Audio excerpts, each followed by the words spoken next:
Hey, I'm Ryan, and I'm a redneck, but I'm not a redneck when I meet with presidents of other countries, which I've done, I don't know, 3 or 4 times now.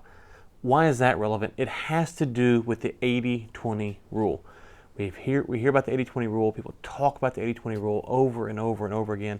But in networking, in sales, in business, the 80-20 rule has a different application that doesn't get talked about enough. And here's what that is. Think about who you are as a person, right? So I'm a dad, I'm a husband, I live in Granbury, Texas, all these things. That's the totality of who I am. Now, when I'm meeting with the president of a country or someone who wants to sell their business or a coaching client, or I'm coaching my son's high school football team, I take 20% of who I am and I emphasize that for the room that I'm talking to, the people that I'm talking to, the person I'm trying to help. Why is that important? Well, first, you got to understand who you are, right? You got to make sure you know who you are. In society today, we think, this is who I am. Everyone must accept everything about me, which is quite silly. It's just a silly thing to think. People should not accept everything about everyone because it's too much to keep up with, to be quite honest with you. A, it takes too long to discover.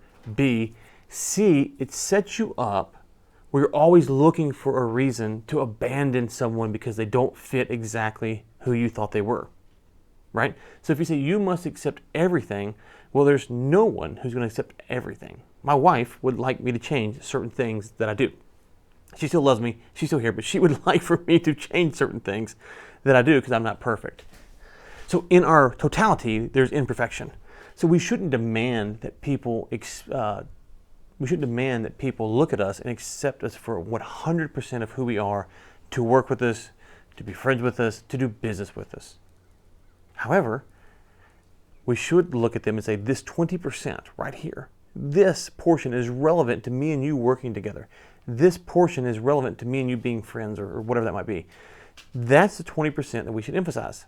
When I'm going to help someone sell a business or buy a business or a coaching client or get a loan or whatever that might be, I don't say, are you Republican, Democrat, do you go to church, are you an atheist? I don't ask you those questions. That's not relevant to whether or not we can work together. What's relevant is their 20% and my 20%. These are the things that I bring to the table. These are the things that you bring to the table. Do they work together so that we can work on this deal? If they do, then great. If they don't, okay.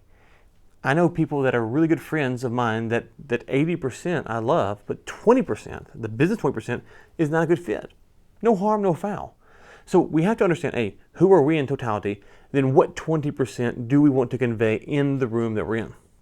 Now, what happens is, oftentimes people get on here and they try to swindle you, or they try to manipulate you, or they try to pitch you on what they're really not. So the 20% does not mean have a separate 20% of ethics that you really don't believe in, but you convey that to secure business or whatever it might be.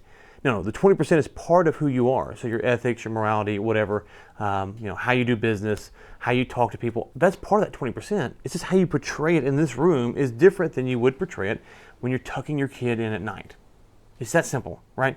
So when you're tucking your kid in at night, you're doing it because you're a loving parent, father, mother, whatever it might be. And so you're doing it for that reason. That's why you're tucking the kid in at night. Now, the ethic there on some level is that you want to be a good person, a good parent, a good spouse, right? When you go to business, you don't abandon that just so you can win a deal. But you don't have to emphasize that you're such a good person that you lay down with your kid at night. It's not relevant. Maybe one day it will be, but it's not relevant. Because the person that you're dealing with isn't really buying that from you. Now they're buying. Now, there are exceptions to where you're selling stuff like that and then it becomes relevant, sure. But for most business people, it's not relevant, nor will it ever be relevant. What's relevant is that 20%. Can you actually deliver the results that I need? I need faster internet. Can you go install it? I need to grow my business. Can you do this? I need banking loans, whatever it might be. Can you deliver that result? That 20% is what you're going to emphasize. Okay. In modern 2024 world, what I see is people online always talking about who they are, what they believe, why it's so important that you agree with me. And okay, sure, on some people I agree with some stuff, some people I agree with other stuff, some people I don't care. What I've learned is that there are people who can help me. that I agree with on very few things. There are people that can help me that I agree with very, very, very little, but they can help me grow my business. They can help me do other stuff that I'm trying to accomplish. I might not agree with them on most things. I'll give you an example. Last year, my son's high school football team, which I'm the offensive coordinator for, won the state championship. You know what I did? I went and watched other coaches' plays, and I picked ones that I thought would be best for our team, and I copied them and I molded them to our scheme. I have no idea whether or not these people believe about coaching the same way that I do or anything else. All I know is they did something that percentage of their life calling plays was relevant to me, and therefore I was able to figure out what they did and make it our own. See how that works? I didn't need to make sure that they're a Red Sox fan or they like the Cowboys or hate the Cowboys or whatever. I didn't need to know any of that. It's not relevant. What's relevant is, can you help me accomplish the goal? The goal for us, win a state championship. And it worked. We won it. How? We found people who were better at doing what we're doing, and we took from them those principles. Now, if we sat down with those coaches, they would give us more than what we got, and they would explain to us their philosophy, how they think about it. We'd take a little bit more. But at some point, there's something that we're going to disagree on, and we would no longer want to hear about them from that, which is why the 20% is so important. That 20% is where the value is. I want to know what plays they're calling, why they're calling them, how they thought about them, stuff like that. That's super interesting to me. Beyond that, what they're doing on Tuesday night at 7 o'clock at night, I could care less. Like the Red Sox, I don't care. It's not relevant to me. So when you get online, what happens is people go, well, this is who I am. You must accept me. And that's how you build a following. Okay, yeah, some people are really good at that. Most of us aren't, though. Most of us are better suited by saying, hey, what's our 20%?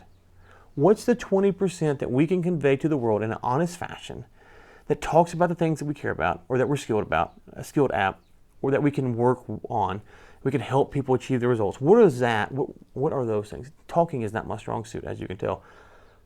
And then put that out there to the world. When we go network, what 20% should we bring?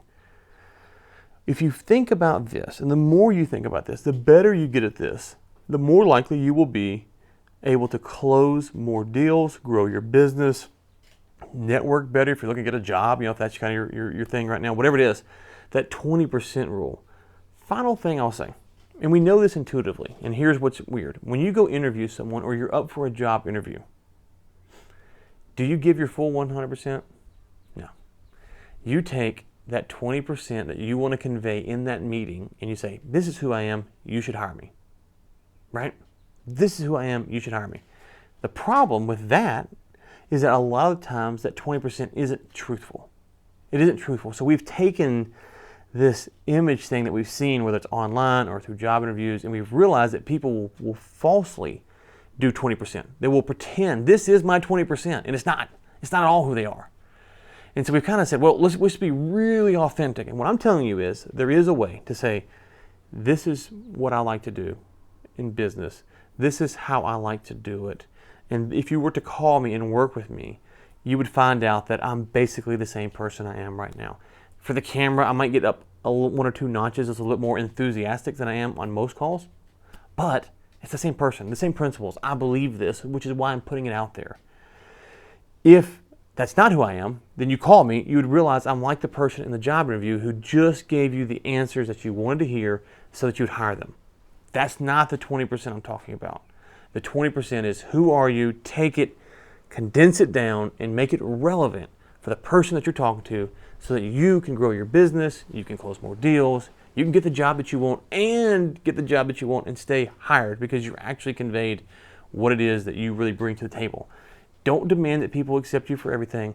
Don't demand that you accept people. Don't be the kind of person who demands that you understand fully everyone.